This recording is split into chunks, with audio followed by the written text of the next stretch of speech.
मोक्ष मार्ग और प्रकाशक स्वाध्याय सीरीज में आप सबका हार्दिक स्वागत है। पिछली क्लास में हमने वेदनी कर्म के उदय से होने वाला दुख और उससे निवृत्ति का उपाय जाना था। आज हम चर्चा करेंगे आयु कर्म के उदय से होने वाला दुख और उससे बचने का क्या उपाय है। तो मैं जानना चाहता हूँ भाई साहब कि सबसे पहले आयु कर्म से क्या दुख है और उससे बचने के क्या उपाय हैं, वो आप कल अपन ने जो चर्चा की थी वो आघातीय कर्मों के उदय में जो स्थिति बनती है उसके दुख की चर्चा अपन ने प्रारंभ की थी विगत सत्रों में। आयु कर्म भी आघाती कर्म का एक हिस्सा है। वेदनी, आयु, नाम, गोत्र, ये चार आघाती कर्म के हिस्से हैं। आघाती कर्म का काम क्या है कि आघाती कर्म का काम आत्मा को सिचुएशन डेवलप करना है, माने संयोग देना है, संयोग पे वर्क करता है। तो आयु कर्म भी किस पे काम करता है कि आयु कर्म आत्मा को संयोग उपलब्ध कराता है। कि आयु कर्म के उदय में क्या होता है कि आयु कर्म के उदय में यह आत्मा एक पर्टिकुलर देह प्रमाण रहता है। कि मनुष्य आयु का उदय है तो मनुष्य देह प्रमाण रहेगा। त्रियंच आयु का उदय है तो त्रियंच की जैसी भी देह होनी चाहिए, एक इंद्री से लेकर के 5 इंद्री तक, उसकी समझ लो देह प्रमाण रहेगा। नरक आयु का उदय है तो नरक के आयु नारकी की जो का शरीर है उस देह प्रमाण रहेगा। देव गति का उदय है, देव आयु का उदय है तो देवों का जो शरीर है उस प्रमाण रहेगा। ये आयु कर्म की फंक्शनिंग है। आयु कर्म की फंक्शनिंग क्या कह रही है कि जब तक आयु कर्म का उदय है तब तक तुम्हें यहाँ से कोई हटा नहीं सकता, और जिस सेकंड आयु कर्म खत्म हो जाएगा तो तुम्हें इसमें कोई रोक नहीं सकता।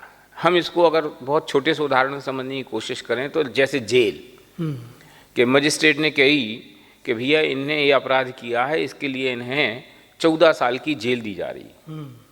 अब तो जेल तो एक सिचुएशन है, रहने का स्थान है कैदियों के, कि कब तक रहेगा कि जब तक मजिस्ट्रेट का ऑर्डर है। कि मजिस्ट्रेट ने कहा कि 14 साल तक रहना है तो 14 साल के पहले बाहर नहीं आ सकता। ठीक है, फिर मान लो उसका आचरण अच्छा हो तो कदाचित वहाँ मजिस्ट्रेट उसको सजा में रिलैक्सेशन दे के, यहाँ तो वो व्यवस्था भी नहीं है। अकाल मरण की बात अभी अपन गौण करें। ठीक है, तो आयु कर्म के उदय से पर्याय को जीव धारण करता है। और इसमें दुख क्यों है कि दुख के पीछे फिर वही दुख का कारण मूल एकत्व कायम है जो हम नहीं है उसमें। तो आयु कर्म का फंक्शन तो ये है कि जो देह मिली उसमें रहे।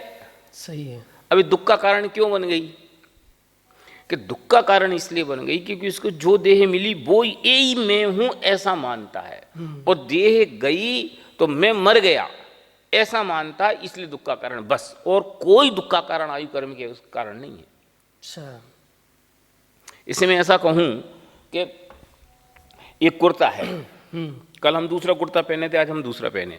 अब हमने कुर्ता बदला तो मुझे कोई तकलीफ हुई क्या? नहीं हुई। कि क्यों? क्योंकि मुझे पता है कि कुर्ता बदला जा सकता है। लेकिन शरीर बदले तो तकलीफ होती है। तो अगर मैं इसको ऐसा कहूं कि कुर्ता हमारे शरीर पे रहा 6 घंटे, 8 घंटे, और फिर बदल के हमने दूसरा पहन लिया, और ये शरीर एक लंबा कुर्ता है, लंबा कुर्ता माने उसकी ड्यूरेशन बड़ी है। और क्या है, अगर उसको तत्वदृष्टि से विचार किया जाए तो ये शरीर एक कुर्ता ही नहीं है, पहनावा ही तो है, आत्मा का पहनावा। ये शरीर का पहनावा है और ये शरीर ये आत्मा का पहनावा है। कि समझ लो मनुष्य देह में अब चूंकि हाँ आयु फिक्स नहीं कही जाती, वैसे उत्कृष्ट आयु का कथन तो आता है, लेकिन कोई आदमी की उतनी होनी चाहिए कि नहीं, ये हर व्यक्ति की इंडिविजुअल है, इसलिए फिक्स आयु नहीं कह सकते। तो फिर भी ये मानो कि 100 साल, तो इस 100 साल तक के लिए कुर्ता मिल गया तुम्हें। अब 100 साल बाद ये कुर्ता जाए तो हमें क्यों रोना आता है? कि हमें रोना इसलिए आता है कि हाय राम मैं मरा, बस। तो झगड़े की बिंदु क्या है, दुख का बिंदु क्या है? जो अपने दूसरे अध्याय में भी जो आयु कर्म के दुख पढ़े थे, अथवा आयु कर्म का से होने वाली पराधीन अवस्था, उसमें भी इस बात को हमने कई बार कहा था। अभी भी यही बात कह रहा हूं कि आयु कर्म एज सच दुख का कारण नहीं है। क्यों? आयु कर्म का काम तो एक शरीर में रोकना। जेल अपने आप में दुख का कारण कहाँ है? पर जेल दुख का कारण इसलिए है क्योंकि आदमी को लगता है मेरी स्वाधीनता खत्म हो गई, मैं अपनी मर्जी से जा नहीं सकूंगा, मैं अपनी मर्जी से आ नहीं सकूंगा, मुझे जेलर के कहे अनुसार कार्य करना पड़ेगा, उसके अनुसार कपड़े पहनना, उसके अनुसार खाना खाना, उसके अनुसार रहना, उसके अनुसार सब करना। तो पराधीनता वो दुख हुई। सही है। ऐसे ही आयु कर्म के उदय में दुख क्यों हुआ? क्योंकि आयु कर्म के उदय में इस शरीर में यह आत्मा रुक गया। तो एक तो पराधीनता, दूसरी बात यह कि उसको आत्मा की अनादि अनंतता तो ख्याल में नहीं है। हाँ। और जो देह मिली वही यही मैं हूं ऐसा मानता है, इसलिए आयु कर्म खत्म होती है, शरीर तो चला जाएगा लेकिन मैं नहीं जाऊंगा, लेकिन मैं नहीं जाऊंगा ये नहीं जानता। ऐसा कहूँ शरीर यहीं रह जाए मैं चला जाऊंगा। हाँ, ऐसा कह लो, शरीर रह जाएगा और मैं चला जाऊंगा, लेकिन ये नहीं जानता और ऐसा समझता कि ये मरा तो मैं मर जाऊं। अच्छा, मरण कैसे कैसे है? मरण किसका नाम है? ट्रांसफर का नाम मरण। बहुत सरल शब्दों में कहा जाए तो ट्रांसफर का नाम तो मरण है। मरण में होता क्या है कि आज तक आत्मा और यह वाला शरीर एक साथ था, अब एक सेकंड अगले समय में मरण हो गया तो क्या हो गया कि इनका जो जॉइंट वेंचर था वो टूट गया कि अब यह आत्मा इस शरीर में नहीं रहेगा। इतना ही तो हुआ। सही है। तो आत्मा इस शरीर में नहीं रहेगा तो उसको नुकसान हुआ कि फायदा हुआ? वो बात जुदी है। लेकिन मैं कहता हूँ आत्मा इस शरीर को छोड़ा तो तत्काल नए शरीर में पहुंच गई ना। 4 सेकंड से 4 समय से ज्यादा को तो समय ही नहीं लेती सही है शास्त्र के हिसाब से। तो फिर का नुकसान है? फटा कुर्ता गया तो नया कुर्ता मिला, क्यों परेशानी है? लेकिन ये भरोसा नहीं है इसलिए परेशानी है। अब आप इसको पूरा पढ़ोगे तो आपको बिल्कुल पूरी यही बात लगे। मुझे नहीं लगता कि अब इसमें कोई विस्तार करने की बात बची है। माने इसमें दुख की चाबी जो है वो सिर्फ ये है कि जो पर्याय मिलती है उस पर्याय में एकत्व तो करता है। मैंने आपको दूसरे अध्याय में जब चर्चा की होगी तो कहानी सुनाई होगी कांकरोच वाली, सुनाई थी राजा के।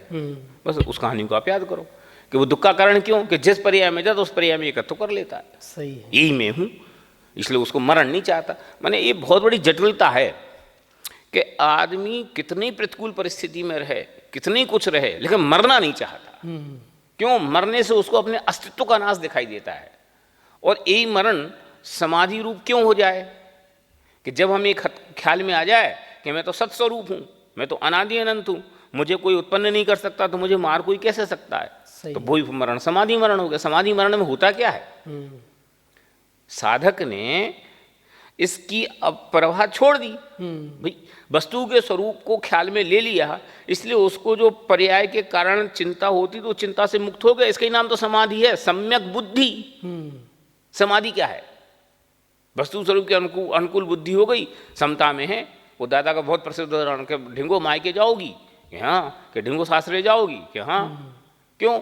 ढिंगो का ना मायके में फर्क पड़ रहा ना सासरे में फर्क पड़ रहा। क्यों? जो होना वो हो जाएगा, मुझे क्या तकलीफ है? क्यों? मैं तो नहीं होने वाला तत्व हूँ। सही है। मैं अनादि अनंत तत्व हूँ, अब मुझे क्या तकलीफ है? ये दृष्टि आए तो ये दुख मिटे, और जब तक ये दृष्टि नहीं आएगी तब तक वो दुख बना रहेगा। सही है। पढ़े पेज नंबर 61, 61 नंबर का पेज है।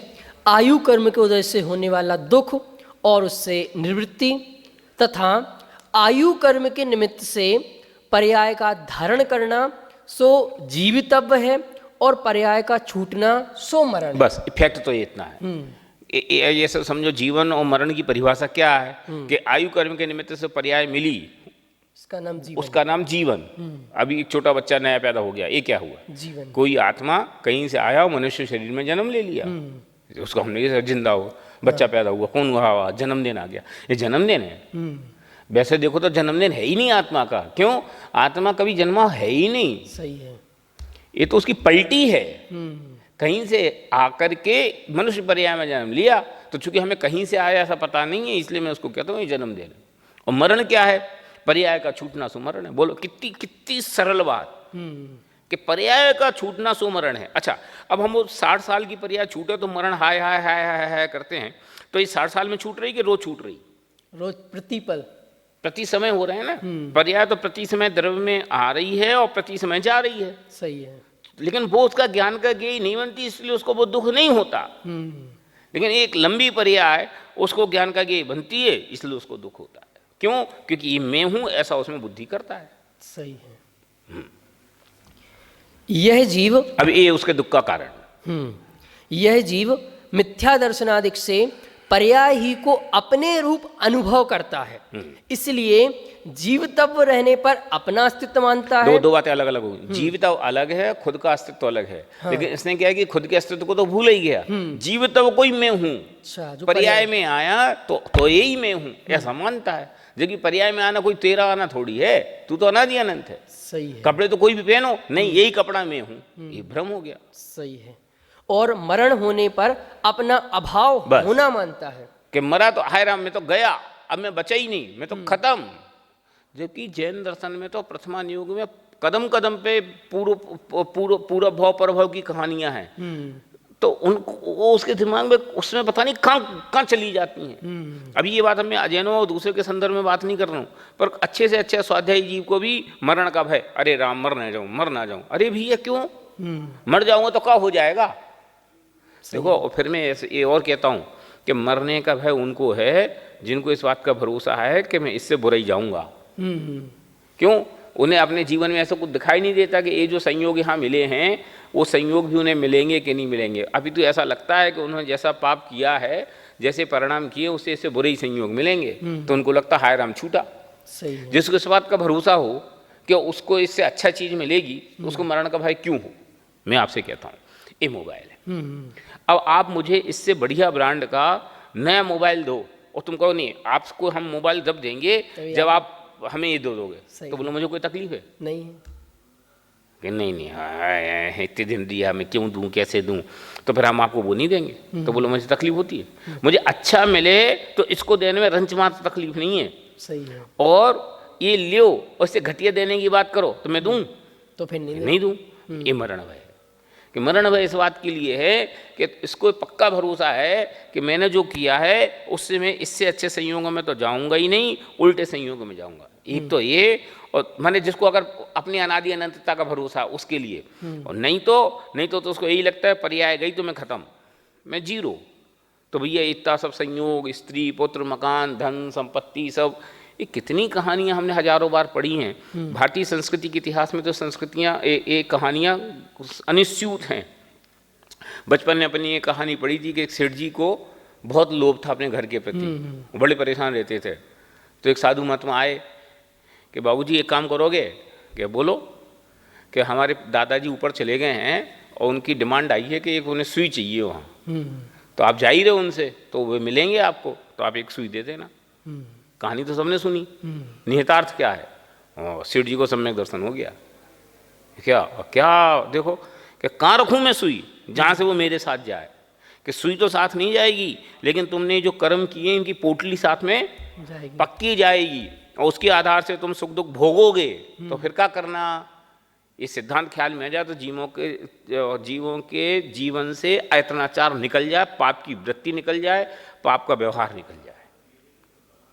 वो था ना कौन, अंगुलीमाल की भी तो कहानी अपने बचपन में पढ़ी है कि साहब सबको मार मार के अंगुलियों को अपने, भैया किसके लिए, वाल्मीकि के साथ हुआ शायद, कि किसके लिए, कि अपने घर वालों के लिए। जरा पूछ के आओ कि तुम्हारे घर वाले तुम्हारे साथ इसमें कितनी प्रॉफिट शेयरिंग करेंगे, पाप शेयरिंग करेंगे। कि साहब हम तो नहीं करेंगे। सम्यक दर्शन हो गया। सम्यक दर्शन तो मैं समझ लो एक प्रतीकात्मक रूप में कह रहा हूँ, मैंने आंखें खुल गई। सही है। कि अरे मैं तो अपनी पत्नी अपने बच्चों सबके लिए कर रहा हूँ, लेकिन पत्नी तो कह रही इट्स योर ड्यूटी, मैं तो मैं पाप में भागी क्यों बनूँ, तो मुझे पाप नहीं करना, निवृत्त हो गया। माने अगर अपने मरण का भी निर्णय हुए ना, तो भी पाप प्रवृत्ति से बच जाए आदमी। सही। कैसे विचित्र बात है कि मरण होने पर अपना अभाव मानता है, इसी कारण उसे सदाकाल मरण का भय रहता है, और उस भय से सदाकाल आकुलता रहती है। जिसको मरण का कारण जाने उससे डरता है। ये जो अभी जो माहौल बनाई क्या है, ये बिल्कुल इसका साक्षात उदाहरण है। सही है। नहीं तो आप तत्काल कह सकते हो कि फिर नहीं तो सड़कों पे निकल जाओ। मैं ये नहीं कह रही, ये तो स्वच्छंदी बना हुआ। सही है। लेकिन घर में रहकर के भय किस बात का, आकुलता किस बात, आकुलता किस बात की, डर किस बात का, क्यों, जो होना वही होगा, उसके अलावा कुछ होगा नहीं। तो फिर ठीक है, फिर हम तो घूमना शुरू करते हैं। अरे भैया जो लौकिक सावधानी वे बराबर रखी जाएगी, उसका निषेध नहीं है। सही है। माने जो जब जिसको होना वो बराबर है, लेकिन इसके कारण कोई छत से नहीं कूद जाएगा, तो इसका मतलब तुम्हें भरोसा नहीं है। क्या भरोसा पक्का है, क्यों, अगर होगी तो ऐसी बुद्धि भी आ जाएगी। अगर छत से कूदने का भाग होगा तो ऐसी बुद्धि भी आएगी और छत से कूद भी जाएंगे। लेकिन जान जान के कोई ऐसा कौन करता है? सही है। बहुत डरता है, कदाचित उसका संयोग बने तो महाविवल हो जाता है। ये महाविवलता अभी दिखाई दे रही है। सही है। और हिंदुस्तान में तो जितनी दिखाई दे रही पूरी देश और पूरी दुनिया में ये माहौल ये आज हमें दिखाई देता है। इसको आप माने कहते हैं ना, रियलाइज कर सकते हो कि बड़े से बड़े लोग, साधन संपन्न लोग सड़क पे पड़े हैं, इलाज नहीं हो रहा, तड़प रहे हैं, मरे जा रहे हैं, हाय राम हाय राम हाय राम। कैसा माहौल बना। मैंने कई बार तो ऐसा लगता है दिमाग देख देख कर कोरोना हो गया है। 24 घंटे हर चीज़ को एक ही, व्हाट्सएप एक ही बात, फेसबुक एक ही बात, टीवी एक ही बात, चर्चा एक ही बात।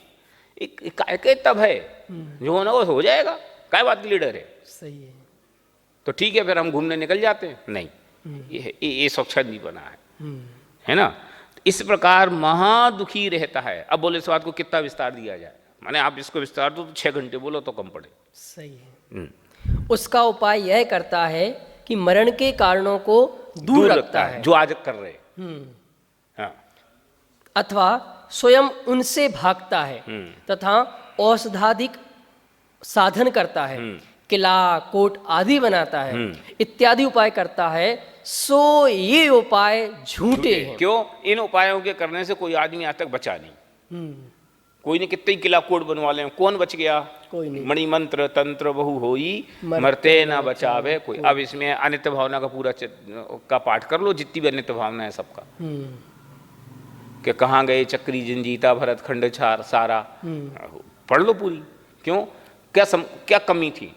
अरे उनको छोड़ दो तो आज के ज़माने में जो बड़े से बड़ा डॉक्टर वो मर जाता कि नहीं। कुछ दिन पहले जब मुझे तकलीफ हुई ना, उसी समय कोई मेरे को कह रहा था, एक कोई हार्ट के बहुत बड़े डॉक्टर थे और उनको पता चल गया कि उनको हार्ट अटैक आया। देखो, फ़ोन करके हॉस्पिटल गए और ऑपरेशन की टेबल पे पहुंच गए, वहाँ उनकी डेथ हो गई। कितने लोगों को उनने बचाया, समझो कितने लोगों को उन्होंने ऑपरेशन किया, स्टंट डाले और खुद वही बीमारी से मर गए। अब अरे यार, तुम तो बहुत बड़े डॉक्टर थे, वही बीमारी के डॉक्टर थे, क्यों मर गए? कि मणि मंत्र तंत्र बहु होई, मरते न बचावे। जब समय आएगा तो कोई नहीं बचाएगा, और जब समय नहीं आया तो ये राख भी है ना, आपको औषधि बन जाएगी। मैं ऐसा कहकर राख खाने की प्रेरणा नहीं दे रहा हूँ, लेकिन ऐसा कह करके इस बात को जरूर बता रहा हूँ कि वास्तव में ये सब बहिरंग साधन है। अंतरंग साधन तो आयु कर्म का उदय है।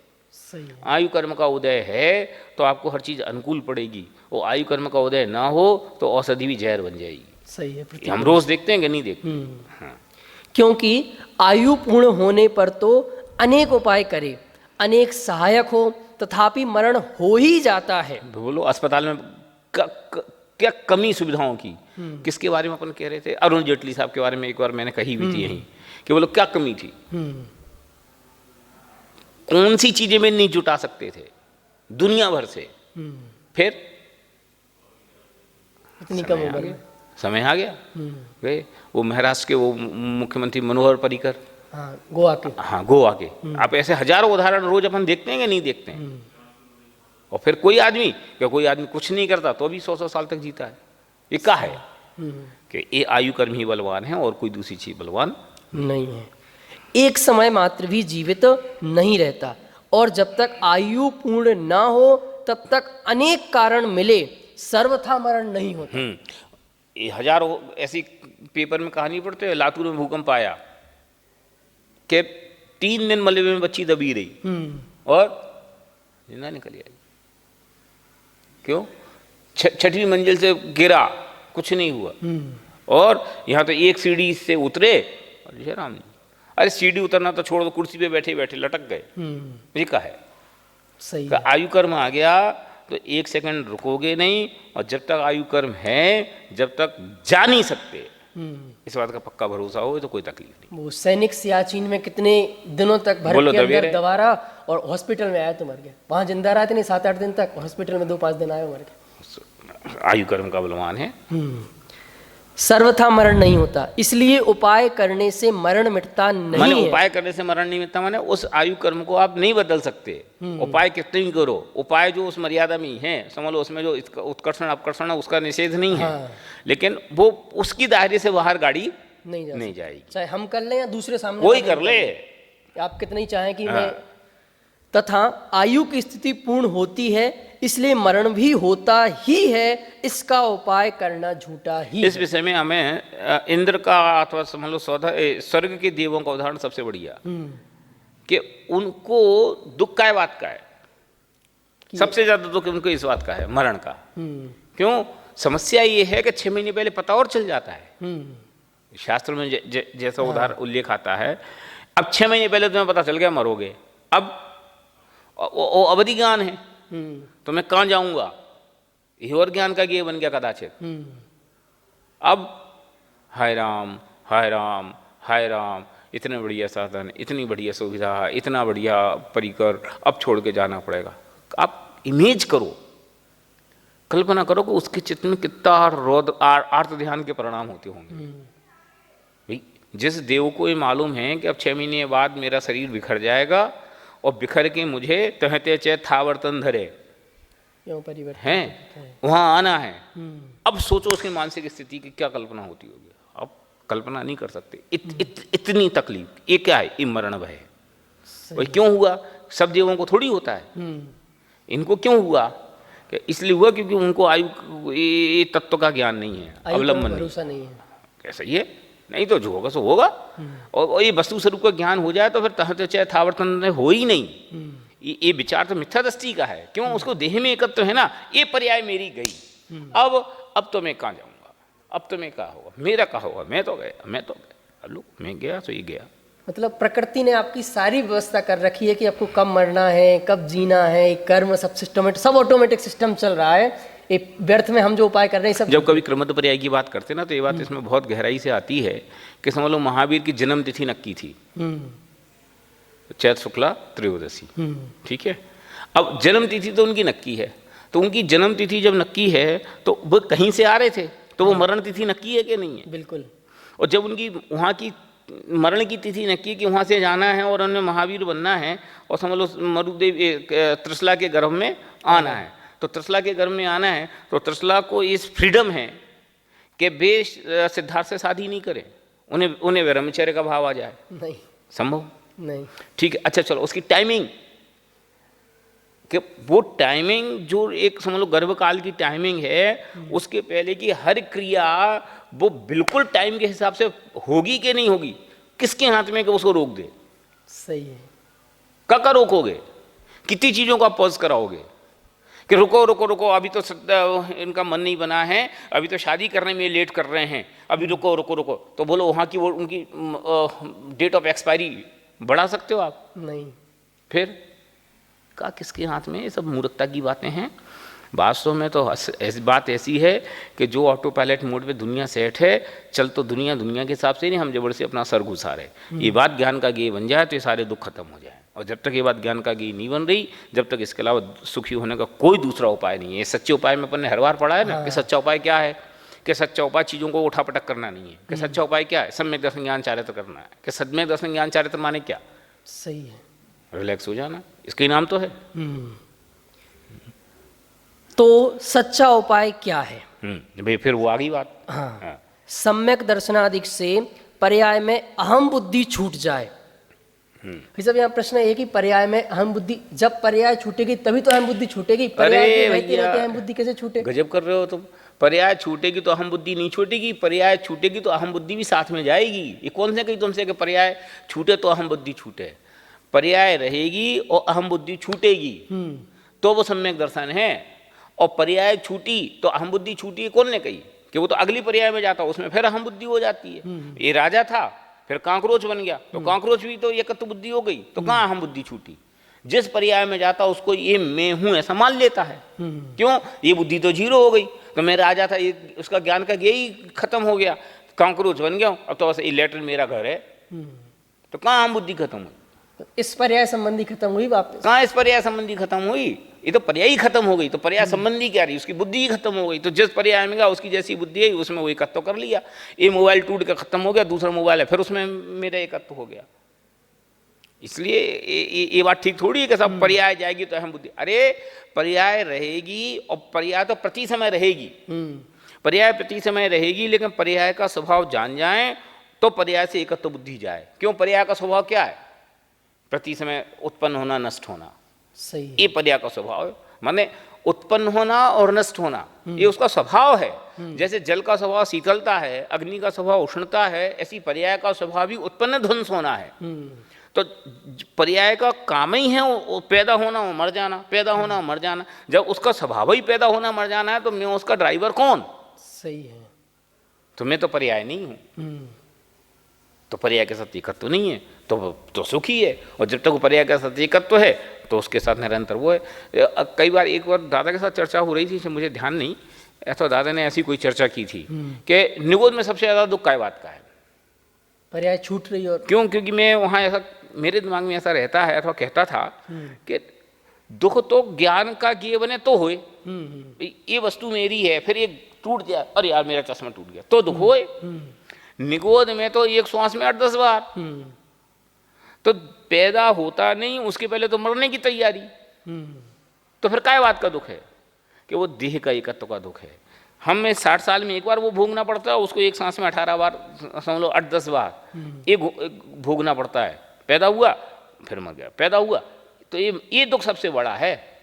और वास्तव की बात तो ऐसी कि उस दुख को एक्सप्लेन करने का कोई रास्ता हमारे पास है नहीं।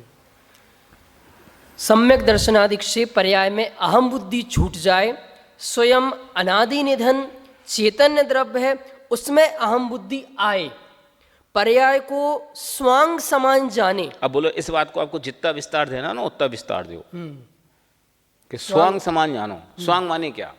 स्वांग माने एक्ट, नाटक, बहरूपियापना। जो पुराने लोग हैं वे जानते हैं कि गांव में पहले वो आते थे बहुरूपीय, इंस्पेक्टर का रूप बना के आ गया। तुम्हारे गुल्लक की चाबी निकाल, तो उसी दुकान पे कोई छोटा बच्चा बैठा हो तो डर जाए, अरे यार पुलिस वाला आ गया, रोने लग जाए। तो सेठ जी चुप कराएं, गुल्लक में से 10 का रुपए निकाल के उसको दें, वो सलाम ठोक के चल दे, जी का है। ये तो 10 रुपया दे के वो उसको सलाम ठोक रहा है, मुझे छोटा बच्चा रो रहा है। क्यों रो रहा है छोटा बच्चा? क्योंकि छोटा बच्चा उसके स्वांग को यथार्थ जानता है, उसको लगता है ये वास्तव में पुलिस वाला है, इसलिए पुलिस वाले से जैसा भय होना चाहिए उस भय को महसूस करके रोता है। और सेठ जी 2 कौड़ी का कि सेठ जी तो वे जानते कि बहरूपिया है, कोई बात नहीं, इसका समझ लो 10 रुपये दो और अपना खेल दिखाने आया, चल जाएगा। एक बात। दूसरी बात, अब वो जब एक्टिंग कर रहा है तो वो एक्टिंग के काल में अपने आप को कम मानता है। कोई रामलीला का पात्र करे, समझ लो कोई पुरुष स्त्री का रोल करे, तो स्त्री के रोल के काल में वो अपने आप को क्या मानता है? मानता तो पुरुष ही है ना। लेकिन लोग ये कहते हैं कि जब तक वो अपने आप को स्त्री जैसा फील नहीं करें तो अच्छा रोल नहीं कर सकता, माने अच्छा एक्टर नहीं हो सकता। तो फीलिंग में तो भले स्त्री बने में डूब जाए, लेकिन इसके बावजूद भी मन की गहराई में स्त्रीत्व नहीं होता। सही है कि मैं तो पुरुष ही हूँ, मैं तो पुरुष ही हूँ। तो बोलो, फिर वो कपड़े उतार के सेकंड रूप में आ जाए तो उसको लगता है यार मैं तो पुरुष बन गया, तो क्या हो गया? उसको कोई तकलीफ होती है? क्यों तकलीफ क्यों नहीं होती? क्योंकि उसने स्वांग को स्वांग जाना, उसने एक्ट को एक्ट जाना, नाटक को नाटक जाना। तो नाटक देखने से अथवा नाटक करने से नाटक में वो पात्र मर जाए तो उसको ये नहीं लगता कि मैं मर गया। जैसे अपन आशाओं का हुआ खात्मा करते थे ना बचपन में, कि साहब एक सेठ जी आए, फिर लगी चोट और गिर गए, तो गिर गए तो लोग तो देख के अरे यार तो मर गए। कई बार तो अच्छा नाटक होए तो देखने वालों की आंखों से आंसू आने लग जाएं। लेकिन वो गिर गया तो जैसी लाइट बंद होती उठ के भाग जाता है कि नहीं? बिल्कुल। फिर वो ऐसा थोड़ी सोचता अरे यार मैं तो मर ही गया, अब मैं तो उठ कैसे सकता हूं? क्यों? क्योंकि वो स्वांग कर रहा है। ऐसे ही कि ये जो देह है ये स्वांग है, ये बुद्धि, ये अनुभूति आए ना तो मजा आए आपको, फिर आपको कोई कष्ट नहीं हो। और फिर अब मैं कहता हूं जो हमारा आपका रिश्ता है ये क्या है? स्वांग। एक लंबा स्वांग है, एक छोटा स्वांग है। फिर मेरी पत्नी ये क्या है? फिर मेरा पुत्र, फिर मेरी संपत्ति, फिर मेरा स्मारक, मैं मैनेजर हैं, ये सब क्या है? मैं पंडित, मैं मुख्य प्रकाशक का विशेषज्ञ, ये सब का है स्वांग। क्यों? क्योंकि ये परमानेंट नहीं है। ये आज हैं कल नहीं रहेंगे। जो टेम्परेरी उसका ही नाम स्वांग है, जिसको धारा जाए और छोड़ा जाए। ये धारण और छोड़ नहीं तो है। सही है। मैं कहता हूँ इसमें कितना आप बोलो उतना कम पड़ेगा आपको। यहाँ भी सोचते थे पहले, जो फिल्म वगैरह आती, मूवी आती हैं, तो वो अब दोनों की शादी हो गई, हीरो हीरोइन की रियल में शादी, पर वो किसी के साथ एक्टिंग कर रही, किसी के साथ रोल कर रही, तो उनको आपस में झगड़ा नहीं, उनके घर में झगड़ा नहीं होता। माने समझ लो हीरो की पत्नी किसी दूसरे के साथ पत्नी का रोल कर रही है और इसका पति किसी दूसरे के साथ पति का रोल कर रहा है, और दोनों मोर कंफर्टेबल। क्यों? दोनों इसमें बिल्कुल कंफर्टेबल हैं कि वो तो एक्टिंग हो रही। अब उसमें सब दृश्य हो रहे, बिल्कुल प्रणय के सीन भी हो रहे, जो भी श्रृंगार हो रहा सब हो रहा है। समझ लो पति पत्नी जैसा व्यवहार भी हो रहा है, प्रदर्शन सही है, लेकिन कोई तकलीफ कि नहीं। कि क्यों? क्योंकि स्वांग है। ये राजनेता भी जब सांसद में बैठते हैं, चुनावी मैदान में उतरते हैं, तो बहुत यहाँ करते हैं, जब घर पे बैठते हैं दोनों मिलके, दोनों राहुल गांधी मोदी बैठ के शांति से बात कर रहे हैं, चाय पी रहे साथ में बैठ के, सब कर रहे हैं। पर्याय को स्वांग समान जाने, ये ख्याल में आया तो मजा आ जाए। यानी एक टैगलाइन हो सकती है इस बात के लिए, इस पूरे प्रकरण के लिए टैगलाइन हो सकती है कि पर्याय को स्वांग समान जानो तो मरण का भय नहीं होता। इसको आप लिख लो कि पर्याय को स्वांग समान जानो तो मरण का भय नहीं होगा। पर्याय को स्वांग समान जाने तब मरण का भय नहीं रहता, तब सम्यक दर्शनादि से ही सिद्ध पद प्राप्त करे तब मरण का अभाव ही होता है, इसलिए सम्यक दर्शनादि ही सच्चे उपाय है। ठीक है, हाँ, सम्यक दर्शनादि से सिद्ध पद प्राप्त करे तब मरण का भय नहीं रहता है, ये सच्चा उपाय है। सचमुच मरण को नहीं टाल सकते, जीवन को नहीं टाल सकते हैं, उसके आप भय को टाल सकते हैं। और भय आप कैसे टालेंगे? और भय टल जाएगा तो जीवन मरण भी टल जाएगा। जीवन मरण बहुत बढ़िया, भय टल गया हाँ, तो फिर जीवन मरण कितने दिन का? सम्यक दर्शन हो गया, तो अब सम्यक दर्शन हो गया तो जीवन मरण की क्या उम्र? और अगर वैसे उस अपेक्षा से कोई पर्याय का आना जीवन है, पर्याय का जाना मरण है, तो अनादिकाल भी अनंत काल तक भी चले तो हमें कोई उसमें कोई ऑप्शन। लेकिन ये पर्यायों को कब पलटा पलटी तो खत्म हो ही जाएगी। हमको कछु भय नारे जान लियो संसार। हाँ, दादा इसकी बहुत बढ़िया व्याख्या करते हैं कि हमको कछु भय नारे जान लियो संसार। तो जान लियो संसार माने क्या? कि जान लियो संसार ये कि पुत्र स्वार्थी है, पत्नी स्वार्थी है, सब अपने उसके है, ऐसा अर्थ नहीं या है। पुत्र है, उसका ये अर्थ नहीं है। लेकिन दादा कहते हैं ऐसा नहीं कि जान लियो संसार माने क्या? कि जान लियो संसार माने वस्तु का स्वरूप जान लिया। कि वस्तु का स्वरूप क्या है? कि कोई किसी का हो नहीं सकता। सही है। एक में तो है विषाद कि पुत्र फर्जी है, कि पत्नी अपनी नहीं है, माने एक में तो विषाद है या द्वेष है, हाँ। और दूसरे में समता है। क्यों? क्योंकि उसका स्वरूप ही ये है, कोई किसी का नहीं हो सकता, कोई किसी को सुखी दुखी नहीं कर सकता, कोई किसी के का कुछ ले दे नहीं सकता। ये वस्तु का स्वरूप है, संसार का स्वरूप ये है। संसार माने विश्व। तो संसार कैसा है कि अपने अपने में परिणमित होता है, ऐसा जान लिया तो फिर हमको कछु भय ना रे। सही है। क्योंकि रूटीन में तो जब कभी चर्चा करो तो जान लियो संसार का अर्थ हम वही करते हैं कि सब फर्जी है, सब धोखेबाज हैं, सब बेईमान हैं, कोई किसी को ये नहीं करता, माने जैसे कहते रोधू लाल टाइप। हाँ। ये अर्थ दादा नहीं करते। दादा ये कहते हैं कि जान लिया संसार माने हमने वस्तु के स्वरूप को जान लिया। छह द्रव्यों के समुदाय रूप जो विश्व है, उस विश्व का स्वरूप जान लिया कि विश्व का स्वरूप क्या है कि अनादि अनंत स्वनिर्मित है, स्वसंचालित है, कोई किसी को सुखी दुखी नहीं कर सकता। जो महावीर की समझ लो शिक्षाएं जान ली। अब क्या कर दो? क्यों? कोई किसी को सुखी दुखी कर ही नहीं सकता, तो कोई किसी के प्रति कर्ता भाव काय के लिए रखना है? नहीं रखना निश्चित। और हमको कछु भय नारे जान लियो संसार। इसको इस परिप्रेक्ष्य में कहें कि पूरे संसार में जीवन मरण आयु कर्म के अधीन है। जब तक आयु कर्म है तो जीवन, और आयु कर्म पूरा होगा तो मरण। तो भय किस बात का? ऐसे भय से मुक्त बने, ऐसी चर्चा आज हमने की। और अगली क्लास में हम नाम कर्म और गोत्र कर्म के उदय से होने वाली जीव की अवस्था और उससे कैसे कैसे दुख होते हैं उनकी चर्चा करेंगे। तब तक के लिए सभी को सादर जय जय।